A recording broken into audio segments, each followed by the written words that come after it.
Magandang buhay, mabuting tao.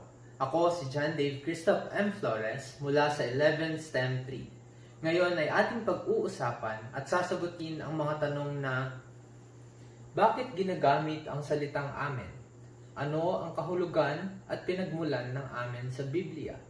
At bakit tayo nagko-comment sa Facebook group na Dasal? Tara at ating alamin.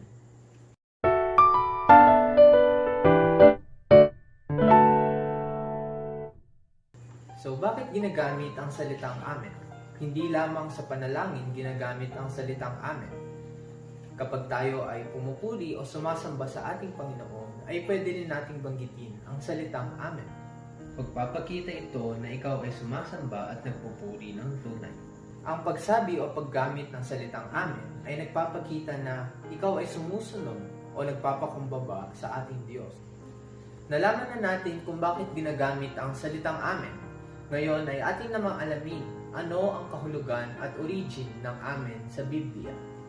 Ang amen ay ginagamit sa mga panalangin o pagsamba. Ang ibig sabihin nito ay totoo o maging ganito nawa.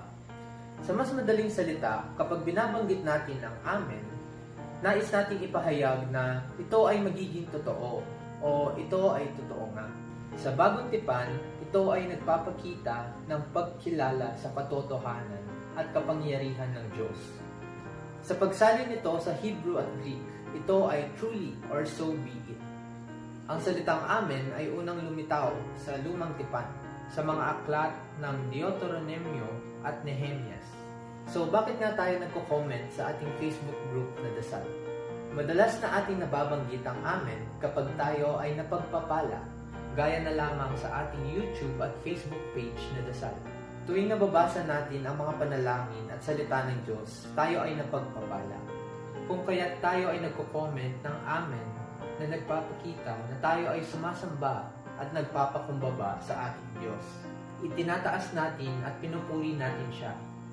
Ang salitang amen sa ating mga social media accounts pagkatapos ng mga Bible verses or prayers ay patunay na naniniwala tayo at naway matugunan ng Diyos ang panalangin o intensyon na nakapost sa ating Dasal social media. At yun na lamang sa ngayon. Naway may natutunan kayo sa video ito. Tandaan na huwag kalimutang manalangin. Muli ako si John Dave Christoph M. Flores mula sa 11 STEM 3. Magandang buhay, mabuting tao.